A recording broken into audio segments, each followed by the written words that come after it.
नमस्कार. अडीचच्या बातमीपत्रात मी प्रिया पाडळीकर आपलं स्वागत करते. सुरुवातीला एक नजर ठळक बातम्यांवर. डिजिटल युगात चीनी आणि इंग्रजीबरोबरच हिंदीही जगात वर्चस्व गाजवेल, पंतप्रधानांचं 10व्या जागतिक हिंदी परिषदेत प्रतिपादन. वस्तू आणि सेवा करासारख्या महत्त्वाच्या विधेयकांना काँग्रेसमुळे विलंब होत असल्याची पंतप्रधानांची टीका. भारत आणि पाकिस्तान यांच्यात सीमा सुरक्षा दल महासंचालक स्तरावर चर्चा सुरू. अमेरिकी खुल्या टेनिस स्पर्धेत सानिया मिर्झा हिंगीज जोडी अंतिम फेरीत, तर मिश्र दुहेरीत पेस हिंगीज जोडीची अंतिम फेरीत धडक. आणि देशाच्या मध्य आणि दक्षिण भागात मान्सून सक्रिय, राज्यात टंचाईग्रस्त मराठवाड्यातही सर्वदूर पाऊस. आणि आता सविस्तर वृत्त. हिंदी भाषेवर भर देण्याचा आपला सरकारचा प्रयत्न असल्याचं पंतप्रधान नरेंद्र मोदी यांनी आज 10व्या जागतिक हिंदी परिषदेचं भोपाळ इथं उद्घाटन करताना सांगितलं. येत्या काळात डिजिटल युगात इंग्रजी आणि चीनी भाषेबरोबरच हिंदीचाही प्रभाव वाढेल असं ते म्हणाले. भाषा समृद्ध होण्यासाठी आपल्या सरकारचा अखंड प्रयत्न सुरू आहे. हिंदीचा आपल्याला विसर पडला तर ते देशासाठी नुकसानकारक ठरेल असं पंतप्रधान म्हणाले. आपली संस्कृती म्हणजे ज्ञानाचं भांडार आहे. पुढच्या पिढीनं या वारशाच्या जतन करण्याची गरज त्यांनी व्यक्त केली.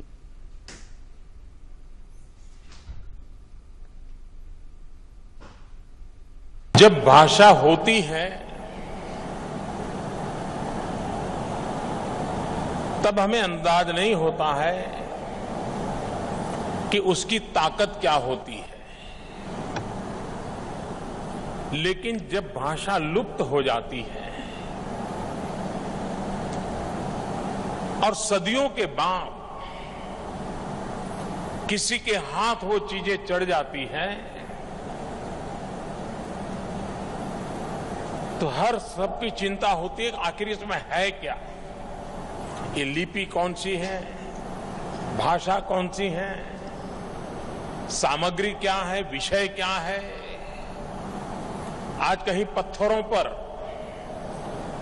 कुछ लिखा हुआ मिलता है तो सालों तक पुरातत्व विभाग उस खोज में लिखा रहता है कि लिखा क्या गया है, और तब जाकर के भाषा लुप्त होने के बाद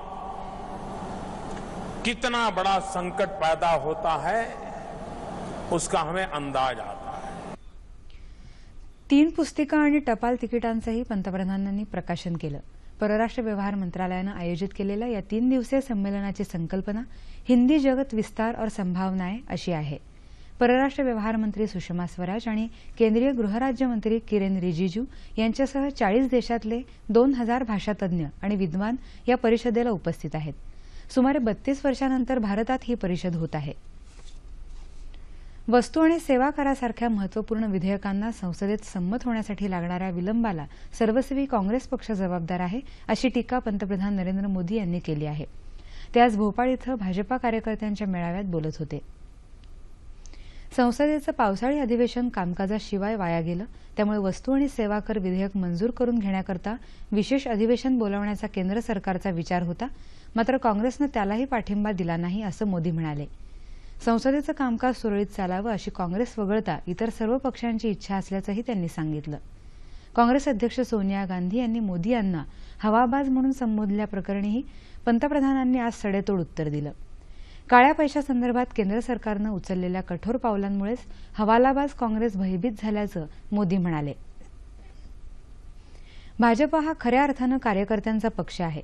तसंच आपलं सरकार लोकशाहीच्या चौकटीत राहून जनतेच्या इच्छा आकांक्षा पूर्ण करेल असं आश्वासन त्यांनी दिलं.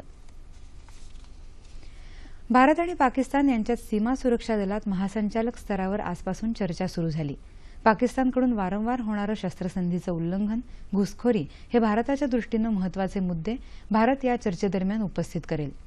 सीमा सुरक्षा दलाचे महासंचालक बी.के. पाठक भारताचं प्रतिनिधित्व करत आहेत, तर पाकिस्तानी रेंजर्सचे महासंचालक मेजर जनरल उमर फारुक बुर्की 15 जणांच्या शिष्टमंडळाचं नेतृत्व करत आहेत. भारताच्या प्रतिनिधी मंडळात गृह मंत्रालयाचे अधिकारी, अंमली पदार्थ विरोधी ब्युरो आणि सर्व्हे ऑफ इंडियाच्या अधिकाऱ्यांचा समावेश आहे. काश्मीर मुद्द्यावर चर्चेच्या पाकिस्तानच्या आग्रही भूमिकेमुळे राष्ट्रीय सुरक्षा सल्लागार स्तरावरची याआधीची होणारी बोलणी रद्द झाली होती. त्या पार्श्वभूमीवर आजपासून 3 दिवस होणाऱ्या या चर्चेला महत्त्व प्राप्त झालं आहे. नवी दिल्लीमध्ये पाकिस्तानचे रेंजर म्हणजे पंजाब रेंजर आणि आपल्या भारताचे बॉर्डर सिक्युरिटी फोर्स यांच्या प्रमुखांच्या मध्ये वाटाघाटी म्हणण्यापेक्षा वार्तालाप होत आहे ही चांगली गोष्ट आहे. कारण काय गेल्या 15 दिवसाखाली नॅशनल सिक्युरिटी ॲडव्हायझरची जी मीटिंग होणार होती भारत आणि पाकिस्तान यांच्यामध्ये ती यांच्या पाकिस्तानच्या मुठेबळामुळेच ती कॅन्सल झाली, म्हणजे ती रद्द करावी लागली. या पार्श्वभूमीवर भारत आणि पाकिस्तान यांच्यामध्ये थोडंसं तणावाचं वातावरण होतं. ते थोडंसं तणावाचं वातावरण थोडंसं कमी होण्याची मदत या वाटाघाटीमुळे बॉर्डर सिक्युरिटी फोर्स आणि पंजाब रेंजर्स पाकिस्तानचे पंजाब रेंजर्सचे प्रमुख यांच्यामध्ये थोड्याशा प्रमाणात होईल अशी अपेक्षा आहे. कारण भारत आणि पाकिस्तान म्हणजे बॉर्डरचे अनेक प्रश्न आहेत. एक तर म्हणजे बॉर्डरच्या कडून होणारा अनपेक्षित गोळीबार, त्या गोळीबारात मारले जाणारे आपले जवान किंवा त्यावेळी काही वेळा त्यांचेही जवान असा हा प्रश्न येतो. आणि बऱ्याच वेळा पाकिस्तानने केलेल्या गोळीबारामुळे बॉर्डरवरच्या जे खेड्यामध्ये राहणारे सिव्हिलियन जे आहेत काश्मीरी लोक तेही मारले गेल्याची अनेक उदाहरणं आहेत. हा एक प्रश्न आहे. त्याचप्रमाणे बॉर्डर क्रॉस करून लपून छपून रात्री येणारे जे लोक असतात ते आणि अतिरेकी ह्यांचा काय बंदोबस्त करावा आणि काय कुठल्या तऱ्हेचं धोरण आकारावं याची चर्चा ह्याच्यामध्ये या दोन्ही प्रमुखांच्या मध्ये होणार आहे. भारताकडून डायरेक्टर जनरल जे आहेत ते डी.के. पाठक हे नेतृत्व करत आहेत, तर पाकिस्तानचे मेजर जनरल उमर बुर्की हे त्याचं नेतृत्व करत आहेत. काही का असं ना वाटाघाटी तरी सुरू झाल्या, कारण वरच्या लेव्हलच्या NSA लेव्हलच्या वाटाघाटी रद्द झाल्या होत्या. त्या संदर्भात या वाटाघाटीने थोडंसं महत्व आहे ह्याबद्दल काही शंकाच नाही. निदान या चर्चेमुळे कमीत कमी दोन्ही बॉर्डरमध्ये बॉर्डर सिक्युरिटी फोर्स आणि पंजाब रेंजर यांच्यामध्ये थोडीशी तरी काय म्हणतात सुदृढता येईल आणि त्यामुळं ही जी सध्या जी गोळीबारीचे प्रकार चालतात आणि त्यात मारले जातात लोक ते थोडेसे कमी प्रमाणात होईल. वाटाघाटी ह्या केव्हाही चांगल्या असतात. सगळेच प्रश्न युद्धाने सुटत नाहीत. ही आजची काळ्या दगडावरची रेघ आहे हे मात्र आपण लक्षात घेतलं पाहिजे. माहितीबद्दल धन्यवाद सर. कर्नल विनायक तांबेकर यांनी दिलेली माहिती आत्ताच आपण ऐकली. समृद्ध लोकशाही आणि भविष्यात मोठ्या संख्येनं उपलब्ध होणारी तंत्रकुशल तरुणाई यामुळे भारतासोबतच महाराष्ट्रही फॅक्टरी ऑफ ग्लोब होण्याच्या दिशेनं आगेकूच करत आहे असा विश्वास मुख्यमंत्री देवेंद्र फडणवीस यांनी व्यक्त केला. मुख्यमंत्री 4 दिवसांच्या जपान दौऱ्यावर असून ते काल ओसाका इथं महाराष्ट्र राज्य गुंतवणूक प्रोत्साहन चर्चासत्रात बोलत होते. मुख्यमंत्र्यांनी तिथल्या उद्योगपतींची भेट घेतली. राज्य शासनानं उद्योग सुलभता आणण्यासाठी प्रशासकीय अडथळे दूर केले असून महाराष्ट्रात गुंतवणूक करण्याची ही सर्वोत्तम वेळ आहे असं मुख्यमंत्र्यांनी सांगितलं. महाराष्ट्र पर्यटन विकास महामंडळानं आयोजित केलेल्या व्हिजिट महाराष्ट्र अर्थात महाराष्ट्राला भेट द्या या चर्चासत्रातल्या प्रतिनिधींनाही मुख्यमंत्र्यांनी संबोधित केलं. भारत आणि जपान यांच्यात असलेल्या प्रदीर्घ ऐतिहासिक आणि सांस्कृतिक संबंधाविषयीची माहिती देऊन महाराष्ट्रात येण्याचं निमंत्रण त्यांनी यावेळी दिलं. औरंगाबादमधल्या अजिंठा वेरूळ लेण्यांच्या विकासाविषयी आणि यासाठी जपान इंटरनॅशनल कोऑपरेशन एजन्सीनं देऊ केलेल्या सहाय्याविषयीही मुख्यमंत्र्यांनी माहिती दिली. दुष्काळग्रस्त राज्यांच्या पाहणीसाठी केंद्रीय पथक लवकरच या राज्यांचा दौरा करणार आहे. अपुऱ्या पावसाचा विविध राज्यातल्या पिकांवर होत असलेल्या परिणामांचा आढावा घेण्यासाठी केंद्रीय कृषी मंत्री राधामोहन सिंह यांनी काल नवी दिल्लीत अधिकाऱ्यांच्या बैठकीत आढावा घेतला. त्यावेळी हा निर्णय घेण्यात आला. अपुऱ्या पावसामुळे उद्भवणाऱ्या दुष्काळी परिस्थितीचा मुकाबला करण्यासाठी सरकार तयारीत असल्याचं सांगून त्यांनी या राज्यांना आश्वस्त केलं आहे. शेतकऱ्यांची कर्ज माफ करून प्रश्न सुटणार नाहीत तर त्यावर कायमस्वरूपी मार्ग काढण्यासाठी प्रयत्न करावा लागेल या संदर्भात राज्य सरकार निर्णय घेत आहे असं भाजपा प्रदेशाध्यक्ष रावसाहेब दानवे यांनी म्हटलं आहे. सातारा जिल्हा भाजपा कार्यकर्ता शिबिरासाठी कराड इथे आले असताना ते काल पत्रकारांशी बोलत होते. दुष्काळ निवारणासाठी सरकार प्रयत्नशील असून दुष्काळग्रस्तांना सर्व मदत करण्याचं आश्वासन त्यांनी काल कोल्हापूर इथं पत्रकारांशी बोलताना दिलं. दुष्काळ निर्मूलनासाठी सरकार दीर्घकालीन उपाययोजना करत असून राज्याला वारंवार दुष्काळाचा सामना करावा लागणार नाही असं ते म्हणाले. ज्या बँका संबंधित शेतकऱ्यांना कर्ज देणार नाहीत त्या बँकांवर कठोर कारवाई करणार असल्याचं मुख्यमंत्र्यांनी सांगितलं. त्याकडे त्यांनी लक्ष वेधलं. कोणत्याही परिस्थितीत सरकार दुष्काळग्रस्तांच्या पाठीशी राहील असं आश्वासनही त्यांनी दिलं. मीरा भाईंदर महापालिकेनं घातलेल्या मांस विक्रीच्या बंदीचंही त्यांनी समर्थन केलं. 85 ते 80% शेतकरी 5 एकर वाले म्हणजे एका शेतकऱ्याला 50,000 रुपये कर्ज मिळतं एका बँकेत. तर 50,000 रुपये त्याला माफी द्यायची, पण त्यापेक्षा जास्त फायदा 50,000पेक्षा त्या शेतकऱ्याला कसा देता येईल असा एक प्लॅन सरकारनं तयार केला. जैन धर्मियांच्या पर्युषण काळात बृहन्मुंबईत मांस विक्रीवर बंदी घालण्याच्या निर्णयाचा शिवसेना आणि महाराष्ट्र नवनिर्माण सेनेनं आज मुंबईत निषेध केला. महाराष्ट्र नवनिर्माण सेनेनं दादरमध्ये प्रतिकात्मक निषेध म्हणून मांस विक्रीचा स्टॉल उभारला होता. मुंबईत 10, 13, 17 आणि 18 सप्टेंबरला मांस विक्रीवर बंदी घालण्यासंदर्भातली पालिका प्रशासनाची नोटीस शिवसेना कार्यकर्त्यांनी फाडून टाकली. मीरा भाईंदर आणि नवी मुंबई पालिका प्रशासनानंही पर्युषण काळात मांस विक्रीवर बंदी घालण्याचा निर्णय घेतला आहे. भाजप या निर्णयाला पाठिंबा असला तरी सत्ताधारी पक्षातला घटक पक्ष असलेल्या शिवसेनेचा मात्र या निर्णयाला विरोध आहे. काँग्रेस, राष्ट्रवादी काँग्रेस आणि मनसेनंही निर्णयावर कठोर टीका केली आहे. मराठवाडा आणि अहमदनगर जिल्हा कायमचा दुष्काळी असून या भागातली पाणीटंचाई दूर करण्यासाठी अप्पर वैतरणा धरणातून वाया जाणारं 14 टीएमसी पाणी गोदावरी खोऱ्यात सोडावं अशी मागणी विधानसभेचे विरोधी पक्षनेते राधाकृष्ण विखे पाटील यांनी केली आहे. ते काल लातूर इथं वार्ताहर परिषदेत बोलत होते. दुष्काळी परिस्थितीचा आढावा घेण्यासाठी विखे पाटील सध्या लातूर जिल्ह्याच्या दौऱ्यावर आहेत. विखे पाटील यांनी काही गावांना प्रत्यक्ष भेट देऊन पीक परिस्थितीची पाहणी केली. शेतकऱ्यांच्या प्रश्नांवर भाजप सरकार संवेदनहीन झालं असून त्यांच्या संवेदना जाग्या करण्यासाठी राष्ट्रवादी काँग्रेस पक्ष येत्या 14 सप्टेंबरला मराठवाड्यातील 13 जिल्ह्यांमध्ये जेलभरो आंदोलन करणार आहे, असं राष्ट्रवादी काँग्रेसचे प्रदेशाध्यक्ष सुनील तटकरे यांनी काल सांगितलं. जालना जिल्ह्यात राष्ट्रवादी काँग्रेसच्या पदाधिकारी आणि कार्यकर्त्यांच्या मेळाव्यात ते बोलत होते. सरकारनं शेतकऱ्यांचे प्रश्न त्वरित सोडवले नाहीत तर त्यांना मराठवाड्यात येऊ देणार नाही, असं ते म्हणाले. दरम्यान मराठवाड्यातील दुष्काळाला राष्ट्रवादी काँग्रेसचे राष्ट्रीय अध्यक्ष शरद पवार जबाबदार आहेत या बाळासाहेब विखे पाटील यांच्या आरोपाचा सुनील तटकरे यांनी निषेध केला. विखे पाटील राजकीय हेतू साध्य करण्याचा प्रयत्न करत आहेत अशी टीका त्यांनी मेळाव्यानंतर आयोजित पत्रकार परिषदेत केली. केंद्रात आणि राज्यात भाजपाचं सरकार असल्यानं कोल्हापूर महापालिकेतही भाजपाची सत्ता आली तर शहराचे प्रश्न सोडवून विकास करणं शक्य होईल, असं भाजपाचे प्रदेशाध्यक्ष रावसाहेब दानवे यांनी सांगितलं. कोल्हापूर महापालिकेच्या येऊ घातलेल्या निवडणुकीच्या पार्श्वभूमीवर भाजपा, ताराराणी आघाडी, स्वाभिमानी शेतकरी संघटना आणि रिपब्लिकन पार्टी ऑफ इंडिया या महायुतीतल्या घटक पक्षांच्या कार्यकर्त्यांचा मेळावा काल कोल्हापुरात आयोजित करण्यात आला होता. त्यावेळी ते बोलत होते. आघाडी सरकारनं शहराचा कोणताही विकास केलेला नाही असा आरोप करत विकासाचा मुद्दा घेऊनच ही निवडणूक जिंकणं हेच महायुतीचं ध्येय आहे, असं दानवे म्हणाले. सत्तेवर आल्यास कोल्हापूर शहराला स्मार्ट सिटी बनवण्याचं आश्वासनही त्यांनी दिलं. 10वीच्या फेरपरीक्षा लगेचच घेण्याच्या निर्णयामुळे यावर्षी राज्यातल्या 55,000 विद्यार्थ्यांचं शैक्षणिक वर्ष वाचवण्यात शासनाला यश आलं आहे. यापुढे 10वीच्या परीक्षेत कोणीही विद्यार्थी नापास होणार नाही याची काळजी शालेय शिक्षण विभागामार्फत घेण्यात येईल, असं शिक्षण मंत्री विनोद तावडे यांनी सांगितलं. मुंबई महानगरपालिकेच्या शिक्षण विभागाच्या वतीनं काल मनपा शाळांमधल्या इयत्ता 8वीतल्या विद्यार्थ्यांना तावडे यांच्या हस्ते टॅबचं वितरण करण्यात आलं. त्यावेळी आयोजित समारंभात ते बोलत होते.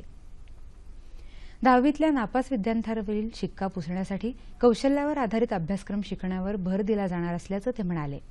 या कार्यक्रमाला शिवसेना पक्षप्रमुख उद्धव ठाकरे, महापौर स्नेहल आंबेकर उपस्थित होते. टॅब म्हणजे आजची ई पाटी आहे अशा शब्दात उद्धव ठाकरे यांनी या उपक्रमाचं वर्णन केलं. इस्रायलची सौर ऊर्जा क्षेत्रातली अग्रगण्य कंपनी मिलेनियम इलेक्ट्रिक लिमिटेडच्या शिष्टमंडळानं काल मंत्रालयात ऊर्जामंत्री चंद्रशेखर बावनकुळे यांची भेट घेतली. यावेळी सौर ऊर्जेसाठी लागणारे पॅनल्स तयार करण्याच्या उद्योगासाठी खासगी सार्वजनिक भागीदारी तत्वावर करण्याचा प्रस्ताव कंपनीच्या अधिकाऱ्यांनी राज्य सरकारला दिला. सध्या सौर ऊर्जेचे हे पॅनल्स जर्मनी, जपान आणि चीन या देशातून आयात केले जातात. इस्रायलच्या कंपनीच्या सौर ऊर्जेतल्या गुंतवणुकीमुळे राज्याच्या औद्योगिक क्षेत्राचं महत्त्व वाढणार आहे. राज्यात टँकर्सद्वारे पुरवण्यात येणाऱ्या पेट्रोल डिझेलच्या सदोष मापन पद्धतीत बदल करणार असल्याचं आश्वासन केंद्रीय अन्न आणि नागरी पुरवठा मंत्री रामविलास पासवान यांनी दिलं आहे. राज्याचे अन्न आणि नागरी पुरवठा मंत्री गिरीश बापट यांनी काल पासवान यांची नवी दिल्ली इथं भेट घेऊन या विषयावर चर्चा केली. सध्याची मापन पद्धती सदोष असल्यानं या माध्यमातून पेट्रोल पंप मालकांची फसवणूक होते आणि त्याचा फटका ग्राहकांनाही बसतो. त्यामुळे ही पद्धत बदलून अचूक मापन पद्धत राबवली जावी अशी मागणी बापट यांनी केली होती. देशातल्या अल्पसंख्याकांच्या सबलीकरणासाठी सरकार कटिबद्ध असल्याची ग्वाही केंद्रीय अल्पसंख्याक मंत्री नजमा हेपतुल्ला यांनी दिली आहे. इंडो अरब सोसायटीनं मुंबईत आयोजित केलेल्या कार्यक्रमात त्या काल बोलत होत्या. अल्पसंख्याकांमधलं वैविध्य मोलाचं असून विविधतेतून एकता हीच भारताची मोठी ताकद असल्याचा सरकारचा विश्वास आहे. देशातल्या अल्पसंख्याक समुदायाचा समृद्ध सांस्कृतिक वारसा जतन व्हावा यासाठी सरकार प्रयत्नशील आहे. धर्म भाषा यावर आधारित भेदभाव न करता सर्वांना समान संधी मिळायला हवी यावर केंद्र सरकारचा कटाक्ष असल्याचं त्यांनी सांगितलं. सामाजिक, आर्थिक आणि राजकीय क्षेत्रात अल्पसंख्याकांच्या सहभागाला प्रोत्साहन देऊन पंतप्रधान नरेंद्र मोदी यांची सबका साथ सबका विकास ही संकल्पना साकारण्यासाठी मदत होईल असा विश्वास हेपतुल्ला यांनी व्यक्त केला. देशातल्या महिला सक्षम असून कार्यकुशल आहेत, मात्र त्यांना योग्य संधी मिळणं आवश्यक आहे असं मत माजी राष्ट्रपती प्रतिभाताई पाटील यांनी व्यक्त केलं आहे. USK फाउंडेशनच्या वतीनं दिल्या जाणाऱ्या ऊर्जा पुरस्कारांचं वितरण पुण्यात काल पाटील यांच्या हस्ते झालं. त्यावेळी त्या बोलत होत्या. विविध क्षेत्रांमधल्या मान्यवरांचा यावेळी सन्मान करण्यात आला. डॉ. स्मिता आणि डॉ. रवींद्र कोल्हे यांना ऊर्जा जीवनगौरव पुरस्कार, अभिनेत्री हेलन यांना कला गौरव, नसीमा हुजरूक, वीणा पाटील, कुस्तीपटू रेश्मा माने, गिर्यारोहक अरुणिमा सिन्हा यांनाही ऊर्जा पुरस्कार देऊन गौरवण्यात आलं. जळगाव जिल्ह्यात चाळीसगाव इथं केंद्रीय माहिती प्रसारण मंत्रालयाच्या पत्रसूचना कार्यालयाच्या वतीनं आयोजित लोकमाहिती अभियानाचं उद्घाटन काल आमदार उन्मेष पाटील यांनी केलं. केंद्र शासनाच्या लोकोपयोगी योजनांची माहिती तळागाळातल्या लोकांपर्यंत पोहोचवणाऱ्या या अभियानाचं पाटील यांनी यावेळी कौतुक केलं. हे अभियान 3 दिवस चालणार असून या जनजीवन अभियानात विविध शासकीय कार्यालयांचं 42 दालनांचं प्रदर्शनही भरवण्यात आलं आहे. केंद्र शासनाच्या अनेक योजनांचा लाभ ग्रामीण जनतेला मिळवून देण्यासाठी हे अभियान उपयुक्त ठरेल असा विश्वास पत्रसूचना कार्यालयाचे सहाय्यक संचालक नितीन सप्रे यांनी यावेळी व्यक्त केला. राज्य शासनाच्या जलयुक्त शिवार अभियानामुळे दुष्काळी समजल्या जाणाऱ्या सातारा जिल्ह्यातल्या माण आणि खटाव तालुक्यातल्या शेतकऱ्यांना चांगलं उत्पादन मिळण्याचं चित्र आहे. माण तालुक्यातल्या नरवणे या गावातल्या जिल्हाधिकारी अश्विनी मुदगल यांच्या प्रयत्नांमुळे या अभियानाची यशस्वी अंमलबजावणी झाली आहे. ऊस, बाजरी, मका, घेवडा आणि कांदा या पिकांमुळे इथली शिवारं हिरवीगार दिसत आहेत. जलसंधारणाच्या कामांमुळे भूगर्भाची पातळी वाढून परिसरातल्या विहिरी तुडुंब भरल्या आहेत. गावातल्या कांदा उत्पादकांनी आतापर्यंत कोट्यवधी रुपयांचं उत्पन्न घेतलं आहे. चालू वर्षी पाऊस नसताना सुद्धा 2-3 महिन्यापूर्वी पाऊस पडून अजूनही पाणी चांगल्या प्रकारे विहिरीला आणि ओढ्याला सुद्धा आहे टिकून, त्यामुळे उत्पन्नात चांगल्या प्रकारे वाढ होऊ शकते. तसंच आपल्या शासनानं जी ते आमच्याकडे बंधारे वगैरे घातले त्याच्यापासून आम्हाला पाणी मुरून जास्त पाणी साठा झालेला आहे, पाण्याचा उपयोग झालेला आहे आम्हाला. शेती आणि शेतीपूरक व्यवसायामध्ये उल्लेखनीय काम करणाऱ्या शेतकऱ्यांचा कोल्हापूर जिल्हा परिषदेच्या वतीनं बळीराजा पुरस्कार देऊन गौरव करण्यात येतो. काल अशा 10 शेतकऱ्यांना बळीराजा पुरस्कारानं सन्मानित करण्यात आलं. शेतकऱ्यांनी आधुनिक तंत्रज्ञानाचा वापर करून कमी खर्चात जास्त उत्पादन घेण्याबरोबरच बाजारातल्या मागणीचा अंदाज घेऊन पीक घेतल्यास चांगला दर मिळून आर्थिक जीवनमान उंचावेल असं प्रतिपादन अतिरिक्त मुख्य कार्यकारी अधिकारी इंद्रजित देशमुख यांनी यावेळी केलं.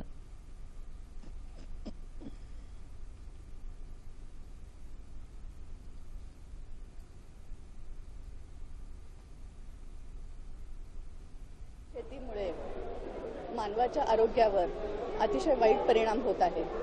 आपण जर शेतीचं आरोग्य जपलं तर त्यामधून येणारं धान्य, पिकं, फळं या गोष्टी या अमृता समान होतात आणि आता ही काळाची गरज सेंद्रिय शेती झालेली आहे.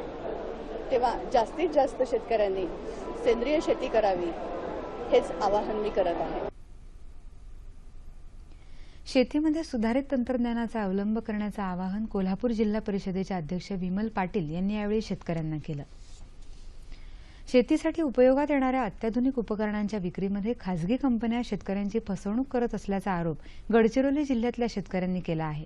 ट्रॅक्टर, क्रेन तसंच इतर उपकरणं निकृष्ट दर्जाची असल्यानं शेतकऱ्यांनी कंपनी आणि विक्रेत्यांकडे अनेक तक्रारी केल्या असून कंपन्यांनी त्यांना योग्य प्रतिसाद दिला नाही असं शेतकऱ्यांचं म्हणणं आहे. याबाबत शेतकऱ्यांनी अखेर ग्राहक मंचाकडे धाव घेतली आहे.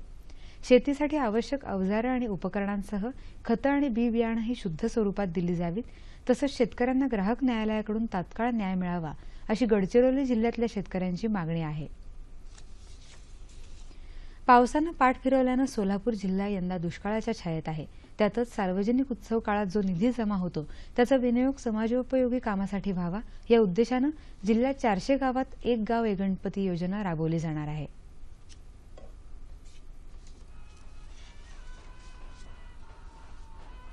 गावांमधल्या विविध गणेश मंडळांनी ठिकठिकाणी गणपती न बसवता एक गाव एक गणपती हा उपक्रम राबवावा याकरता सोलापुरातलं पोलीस प्रशासन प्रयत्नशील आहे. या योजनेला जिल्ह्यातल्या तब्बल 400 गावांनी होकार दिलाय. सार्वजनिक उत्सवांच्या काळामध्ये कायदा आणि सुव्यवस्थेवर येणारा ताण कमी होण्यासाठी या उपक्रमाचा हातभार लागेल अशी अपेक्षा आहे. जे दुष्काळच्या परिस्थिती आणि टंचाईच्या परिस्थिती बघून लोकांना एक आव्हान आम्ही पोलीस विभागातर्फे आणि प्रशासनातर्फे करत आहोत की एक गाव एक गणपती ठेवून काही समाज उपयोगी उपक्रम राबवावे. यावर्षी पूर्ण सोलापूर जिल्हा दुष्काळाच्या सावटाखाली असल्यानं या योजनेमुळे गणेशोत्सवाच्या काळात लागणाऱ्या निधीतही बचत होऊन त्याचा उपयोग समाजोपयोगी कामासाठी केला जाऊ शकेल. एक गाव एक गणपती बसवण्याचा उद्देश इतर अनावर खर्च जो आहे तो कमी येणार आहे आणि यंदा दुष्काळी परिस्थिती असल्यामुळं हे याच्यातून जे काय येऊन ते सामाजिक उपक्रम आम्ही राबवण्याचं ठरवलेलं आहे. सार्वजनिक उत्सवांच्या काळामध्ये दोन भिन्न विचारांच्या गटांमधल्या मतभेदांमुळे गावात वाद निर्माण होण्याची शक्यता असते. हे वाद टाळून सर्वजण एक गाव एक गणपती या सूत्राखाली एकत्र आले तर गावामध्ये शांतता नांदेल आणि गावाच्या विकासालाही निश्चितच हातभार लागेल. पोलिसांनी पुढाकार घेऊन गावागावात याबद्दल जनजागृती केल्यानं गावकऱ्यांनीही या उपक्रमाला उत्तम प्रतिसाद दिल्याचं चित्र दिसतंय. मुंबई उच्च न्यायालयाचं सर्किट बेंच कोल्हापूर इथं स्थापन करण्यात यावं या मागणीसाठी खंडपीठ कृती समितीनं आज पुकारलेल्या कोल्हापूर बंदला संमिश्र प्रतिसाद मिळाला. महापालिकेची आजची सभाही तहकूब करण्यात आली. खंडपीठ कृती समितीसह काँग्रेस, राष्ट्रवादी काँग्रेस, शिवसेना, भाजपा, मनसे आणि सर्वच डाव्या उजव्या पक्षांनी आज कोल्हापुरात महारॅली काढून सर्किट बेंचची मागणी केली. मुंबई उच्च न्यायालयाचे तत्कालीन मुख्य न्यायमूर्ती मोहित शहा यांनी यासंदर्भात खंडपीठ कृती समितीच्या शिष्टमंडळाशी चर्चा करून आपण निवृत्त होण्यापूर्वी निर्णय घेतला जाईल असं सांगितलं होतं. मात्र सर्किट बेंच स्थापन करण्याबाबत निर्णय न घेतल्यानं आजचा बंद पुकारण्यात आला. कोल्हापूरसह सांगली, सातारा, रत्नागिरी, सिंधुदुर्ग आणि सोलापूर या 6 जिल्ह्यांमधल्या न्यायालयीन कामकाजावर आजपासून 3 दिवस बहिष्कार टाकण्याचा निर्णय वकिलांनी घेतला आहे. राष्ट्रीय एकात्मता, जागतिक सलोखा आणि सार्वजनिक शांतता वृद्धिंगत करण्याबरोबरच पोलीस आणि जनता यांच्यात सुसंवाद निर्माण करण्यासाठी आज हिंगोली पोलीस दलानं काल राष्ट्रीय एकता दौडचं आयोजन केलं होतं. गांधी चौकातून सुरू होऊन शहराच्या प्रमुख मार्गावरून वाटचाल करून शिस्तबद्ध पद्धतीनं ही दौड संपन्न झाली. या उपक्रमाच्या यशस्वी आयोजनाबद्दल औरंगाबाद आणि नांदेड पोलीस परिक्षेत्राचे विशेष महानिरीक्षक विश्वास नांगरे पाटील यांनी जिल्हा पोलीस अधीक्षक कैलास कणसे आणि सहकारी पोलिसांचं अभिनंदन केलं. यामध्ये विविध क्षेत्रातले मान्यवर, सेवाभावी संस्था, शालेय विद्यार्थी सहभागी झाले होते. ज्येष्ठ चित्रकार G.A. दांडेकर यांनी आपल्या कुंचल्यातून रेखाटलेल्या कल्चर एक्सप्रेशन या आशय उलगडणाऱ्या चित्रांचं प्रदर्शन मुंबईतल्या जहांगीर आर्ट गॅलरीत भरवण्यात आलं आहे. तैल, जलरंग आणि अॅक्रेलिक रंगाच्या माध्यमातून दांडेकर यांनी विविध संस्कृतीतल्या वैशिष्ट्यपूर्ण भावभावनांचं चित्रण केलं आहे. हे प्रदर्शन 14 सप्टेंबरपर्यंत चित्रप्रेमींसाठी खुलं राहणार आहे.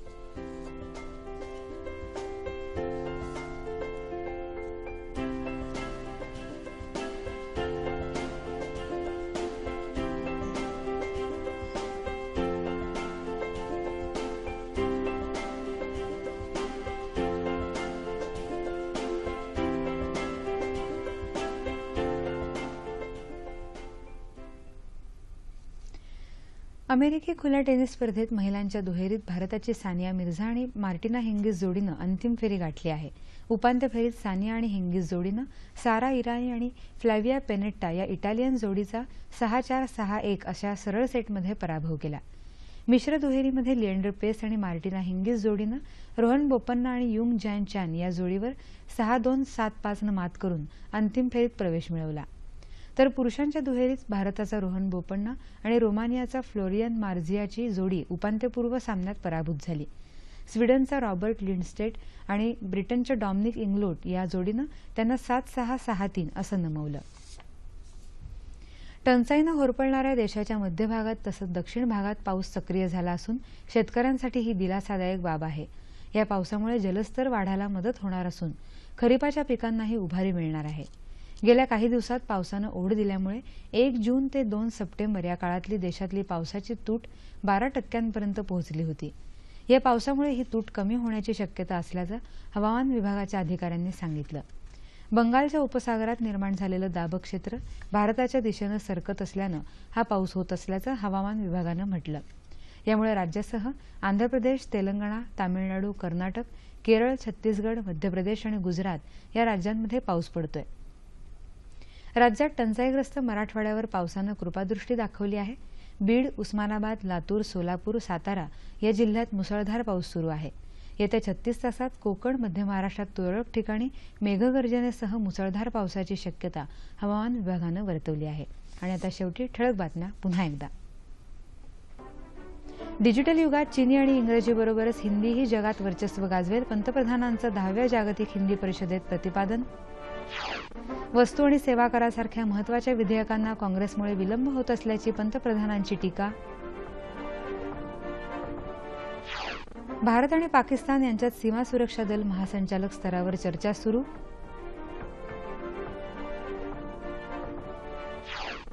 अमेरिकी खुल्या टेनिस स्पर्धेत सानिया मिर्झा हिंगिस जोडी अंतिम फेरीत, तर मिश्र दुहेरीत पेस हिंगिस जोडीची अंतिम फेरीत धडक. आणि देशाच्या मध्य आणि दक्षिण भागात मान्सून सक्रिय, राज्यात टंचाईग्रस्त मराठवाड्यातही सर्वदूर पाऊस. याबरोबरच हे बातमीपत्र संपलं. पुन्हा भेटूया संध्याकाळी 5 वाजता सह्याद्री वाहिनीवर. नमस्कार.